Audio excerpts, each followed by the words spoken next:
Selamat malam semuanya. Perkenalkan, saya Nugroho Hadi Suraida dan rekan saya ada Mario Wellington Pakpaan. Saya dengan NIM 244, Mario dengan 254. Di sini kita akan menjelaskan tentang final project di mata kuliah pemasaran strategik. Next. History of Google. Jadi yang pertama kita menjelaskan tentang history of Google. Google sendiri adalah perusahaan multinasional Amerika Serikat yang bergerak di bidang layanan dan produk internet seperti mesin mencari, komputer web, komputasi web, perangkat lunak, dan periklanan daring. Google terakhir di sebuah garasi pada Januari 1996. Google diciptakan oleh Larry Page dan Sergey Brin. Mereka adalah mahasiswa di Stanford University.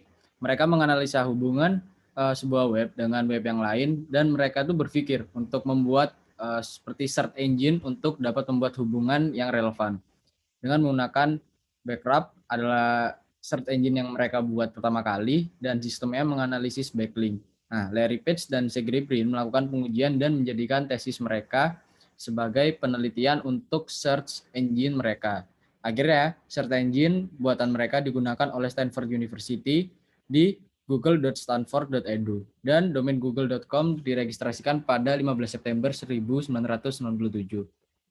dan menjadi perusahaan Google Inc. pada 4 September 1998. Google yang pada saat itu masih berkantor di garasi milik salah seorang teman Larry Page dan Sergey Brin itu sudah mencapai investasi hingga 1,1 juta dolar, termasuk 100.000 dolar dari Andy Bechtolsheim, salah satu penemu Sun Microsystem.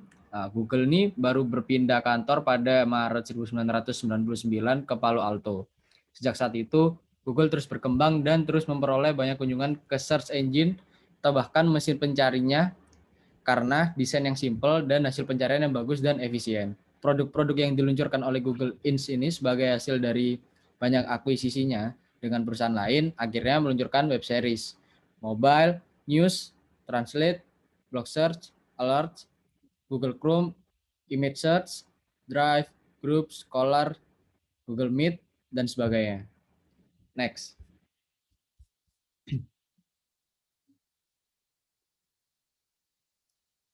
Nah, kemudian peluang Google. Ada beberapa negara yang dimana negara tersebut ini belum menggunakan Google sebagai mesin mencari utamanya. Beberapa negara tersebut itu seperti Cina, Jepang, serta Korea Selatan. Orang-orang Korea Selatan tidak menggunakan Google untuk mencari informasi. Mereka lebih suka menggunakan situs yang bernama Naver.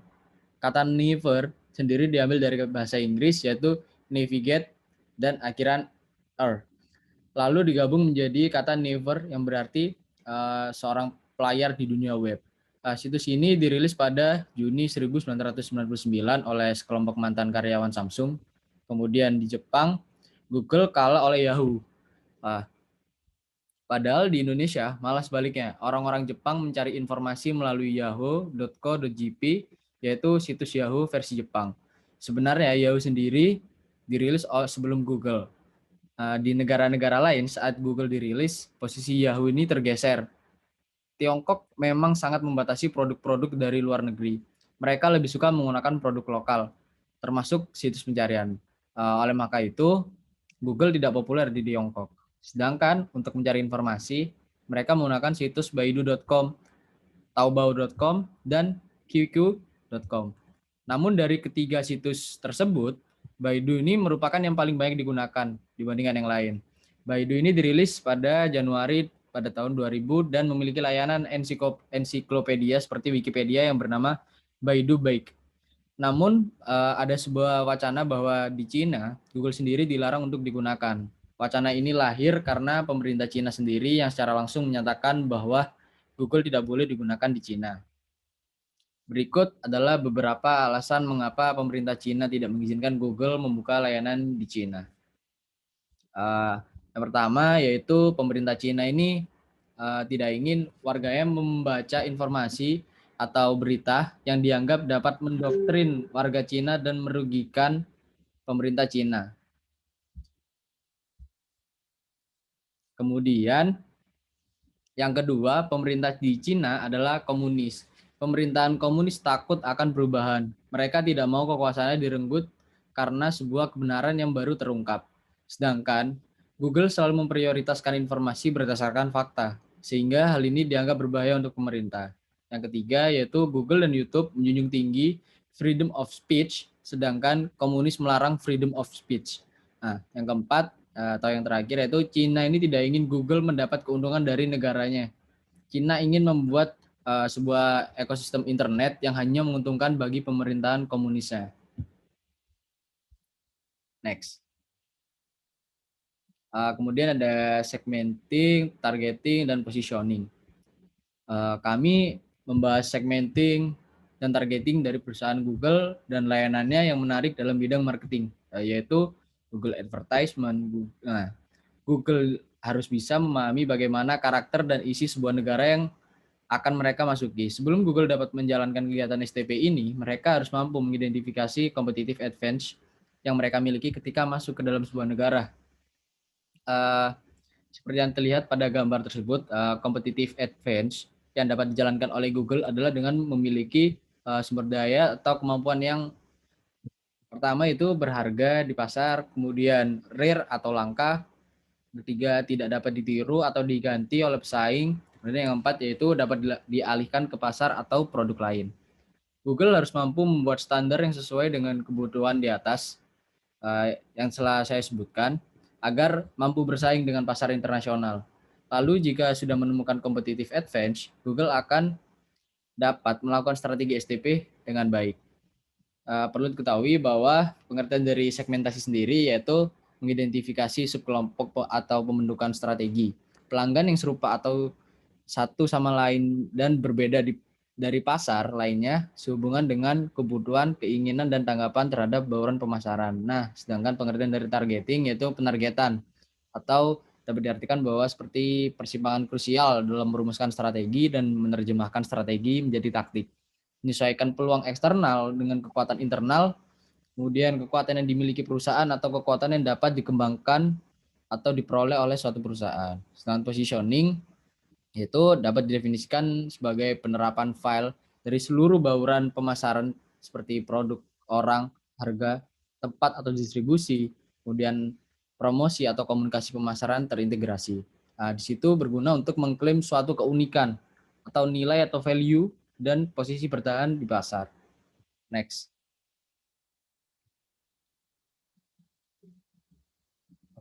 Oke, selanjutnya saya akan menjelaskan teori yang akan digunakan untuk project ini. Yang teori kedua adalah the market based view versus the resource based view. Contoh tools dari the market based view sendiri adalah Favors by Porter, dan yang resource based view contohnya adalah Sustainable Competitive Advantage atau disingkat dengan SCA. Nah, dalam the market based view atau MBV, muncullah pengembangan strategi berdasarkan 4 langkah. Langkah pertama yaitu lingkungan perusahaan harus dianalisis. Yang harus dianalisis contohnya adalah lingkungan makro, industri, dan pesaing.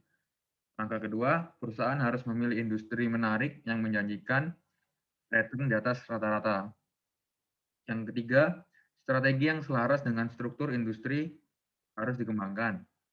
Nah, kemudian langkah yang keempat, perusahaan harus mengembangkan atau memperoleh sumber daya dan kemampuan yang diperlukan untuk menerapkan strategi tersebut.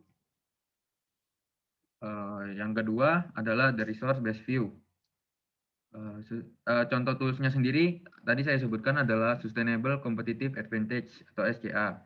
Nah, SCA ini memiliki karakteristik yang pertama, valuable in the market, rare, not imitable or substitutable, transferable to other markets of product. Nah, pengembangan dari strategi ini ada 4. Yang pertama, analisis strength dan weakness perusahaan. Kemudian 2, berdasarkan strength and weakness tadi, keunggulan kompetitif mereka bisa diidentifikasi. Kemudian yang ketiga, industri, pasar, dan khususnya segmen pasar bisa disasar, di mana keunggulan kompetitif ini dapat dieksploitasi. Yang keempat, strategi untuk industri dan pasar ini dikembangkan dan diimplementasikan berdasarkan keunggulan kompetitif. Nah, dari dua Dua contoh tadi yang MBV dan RBV, menurut kelompok kami Google lebih cocok untuk menggunakan dari source based view ya atau RBV. Nah, mengapa? Jadi Google ini menurut kami lebih baik menggunakan RBV karena produk dan layanan dari Google ini sendiri berkaitan satu sama lain dan mereka memiliki keunggulan kompetitif yang rare dan valuable. Selanjutnya masuk ke pembahasan strategi yang dapat diimplementasikan oleh Google. Nah, untuk masuk ke dalam sebuah negara di mana pada negara tersebut Google kalah bersaing dengan perusahaan lainnya, Google dapat memilih dan menyusun segmenting, targeting, dan positioning. Namun sebelum memilih dan menyusun STP untuk memasuki semua negara, dalam menentukan perakiraan keberhasilan perusahaan, kami menyarankan Google untuk menggunakan metode RBV, yaitu toolsnya Sustainable Competitive Advantage. Nah, Competitive Advantage ini dapat dijalankan oleh Google dengan memiliki sumber daya atau kemampuan yang pertama berharga di pasar, yang kedua rare, yang ketiga tidak dapat ditiru atau diganti oleh pesaing, dan yang keempat dapat dialihkan ke pasar atau produk lain. Google menurut kami sudah memiliki sumber daya dan kemampuan yang sudah mencakup 4 aspek tersebut. Produk dan layanan Google yang diperkirakan kurang lebih ada 140 produk dan layanan sudah sangat memperlihatkan Google sebagai perusahaan yang sangat berharga di pasar. Google menjadi merek yang sangat bernilai dengan nilai 457,998 miliar US dollar, dan Google juga merupakan sebuah perusahaan yang rare dan langka dan tidak dapat diganti oleh bersaing. Menurut kami juga belum ada perusahaan yang bisa menyediakan produk dan layanan seperfect dan sebanyak Google. Google juga jelas bisa mengalihkan ke pasar yang lain atau produk lain. Nah, setelah Google sudah secara jelas memiliki competitive advantage-nya, saatnya kita menyusun STP. Berikut adalah segmenting, targeting, positioning yang harus dilakukan oleh Google. Yang pertama, Google harus sering menawarkan produk yang umumnya menarik bagi sebuah pasar yang bersifat massal, terutama pada negara yang belum di mana mereka belum menjadi pilihan utama seperti Jepang, Korea, dan Cina. Nah, produk yang menarik ini contohnya adalah Gmail, Google Drive, Docs, Google Maps, hingga Google AdSense. Google juga harus menyiapkan produk tertentu yang melayani ceruk pasar seperti ponsel kelas atas. Contoh aplikasi yang mungkin bisa ditawarkan kepada negara yang belum menggunakan Google adalah Google Earth. Nah, Google Earth ini adalah layanan dari Google untuk melihat peta bumi. Nah, ini akan menarik orang-orang pada negara tersebut untuk menggunakan produk-produk lain dari Google. Yang selanjutnya, Google juga ada baiknya untuk melakukan sinkronisasi pada aplikasi dan layanan atau produk mereka. Nah, mereka juga wajib melakukan sinkronisasi karena di dunia ini mengalami perubahan yang amat sangat cepat. Google juga harus berusaha menargetkan pengguna web di seluruh dunia. Dan untuk negara yang tidak menggunakan Google seperti Cina, Korea Selatan, dan Jepang, mereka harus melakukan pendekatan dan melakukan riset layanan apa yang belum ada di dalam negara tersebut. Nah, nggak kalah pentingnya juga, mereka juga harus bisa menyesuaikan budaya pada masing-masing negara tersebut. Berbeda negara tentu berbeda budaya, jadi Google harus detail di sini. Yang terakhir, perusahaan Google sebaiknya melakukan positioning pada produknya dengan menggunakan beberapa pendekatan. Pendekatan yang pertama adalah inovatif. Inovatif maksudnya Google harus menemukan image dan memosisikan diri sebagai suatu perusahaan yang inovatif dalam menyajikan layanan dan produk pada konsumennya. Nah, mereka juga harus bisa bertanggung jawab secara sosial dan mereka harus siap memposisikan diri sebagai perusahaan dengan jaringan yang luas dan pengetahuan yang mendalam. Sekian presentasi dari kami. Apabila ada kurangnya, kami mohon maaf. Assalamualaikum warahmatullahi wabarakatuh.